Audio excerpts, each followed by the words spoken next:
অনেক দিন আগের কথা। রহস্যময় অমর বন জঙ্গলের ঠিক পাশেই ছিল ছোট্ট গ্রাম শান্তিপুর। এই গ্রামেই এক জীর্ণ কুঁড়েঘরে স্ত্রী সুলোচনা আর ছোট ছেলেকে নিয়ে থাকত গরিব কাঠুরিয়া মাধবরাম।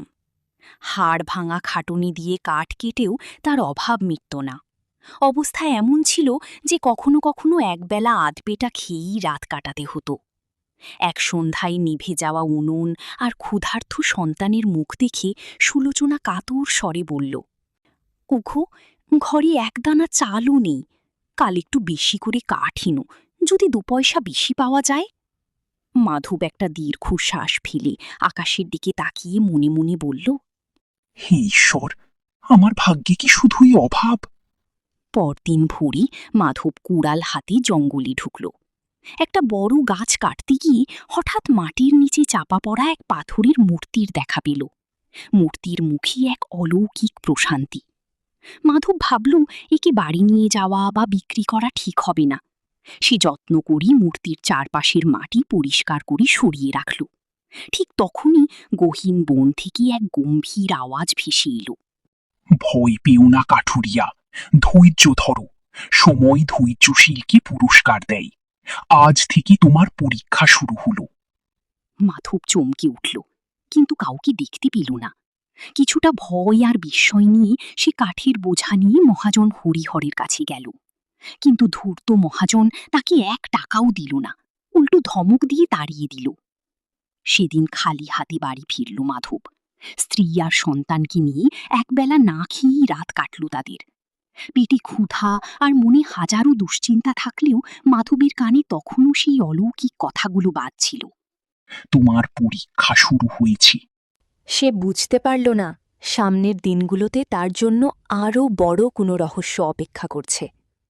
পরদিন সকালে ক্ষুধার্ত পেট আর ক্লান্ত শরীর নিয়েই মাধব আবার অমরবনের পথে রওনা দিল। তার মনে একটা অজানা বিশ্বাস কাজ করছিল। ঠিক সেই সময় বনের নির্জন পথে তার দেখা হলো এক অদ্ভুত আগন্তুকের সাথে। সে ছিল এক কুটিল বণিক, নাম তার কালকেতু। তার হাতে সোনারের মোহরে ঠাসা থলি আর চোখে মুখে শয়তানি হাসি। মাধবকে দেখে সে ডাক দিল, ওরে কাঠুরিয়া, শোন, আমি জানি এই জঙ্গলে একটা পাথরের মূর্তি আছে। তুই যদি ওটা আমাকে এনে দিতে পারিস, তবে তোকে 100 সোনারের মোহর দেব।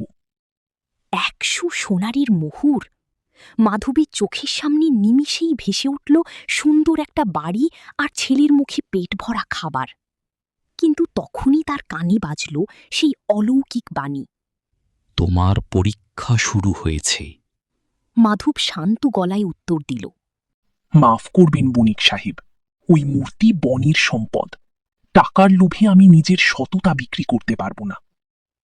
মাধবীর কথা শেষ হতে না হতেই বণিক কালকিতু একদলা কালো ধোঁয়ায় মিশে মিলিয়ে গেল। মাধব বুঝল সে লোভ জয়ের পরীক্ষায় পাশ করেছে। এর কিছুদিন পর শান্তিপুরে এক মহা বিপদ নেমে এলো।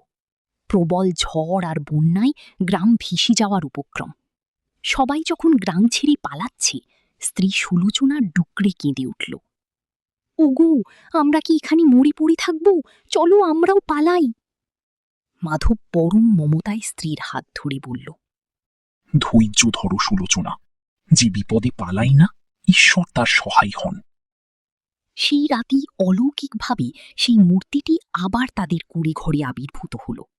সেই গম্ভীর কণ্ঠস্বর আবার গম গম করে উঠল, মাধব, বিপদেও তুমি ধৈর্য হারাসনি। এটাই ছিল তোমার দ্বিতীয় পরীক্ষা। পরদিন সকালে মাধব জঙ্গলে এক অদ্ভুত জায়গায় পৌঁছে গেল। সেখানে 3টে আলাদা পথ। প্রতিটি পথের মুখে লেখা ছিল কঠিন জীবনবোধের কথা।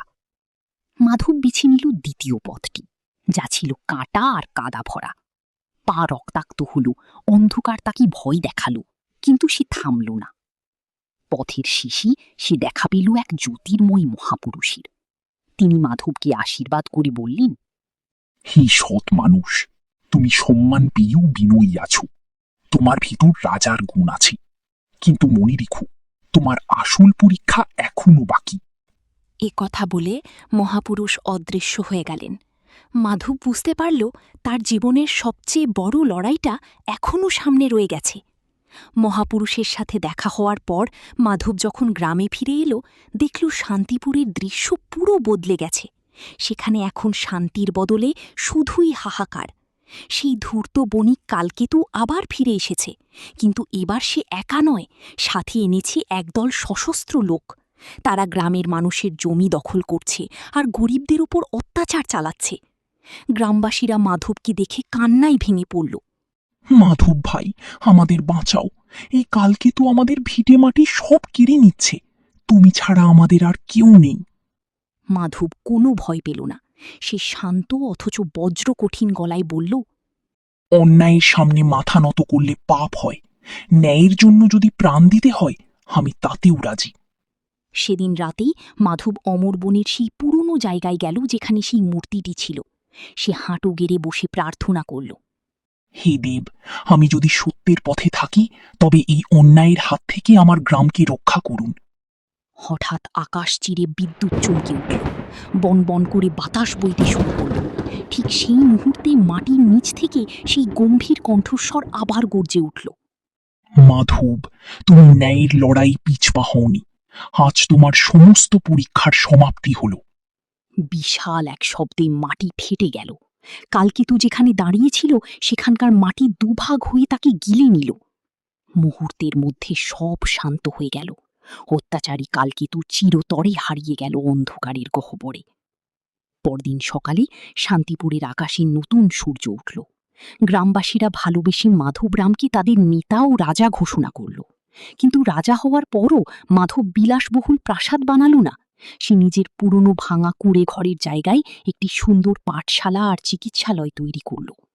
আজও সেই গ্রামে মাধবরামের একটি পাথরের মূর্তি আছে, যার নিচে খোদাই করে লেখা আছে, যে শত পরীক্ষাতেও সত্যের পথে অটল থাকে, ভাগ্যলক্ষ্মী শেষ পর্যন্ত তারই সহায় হন।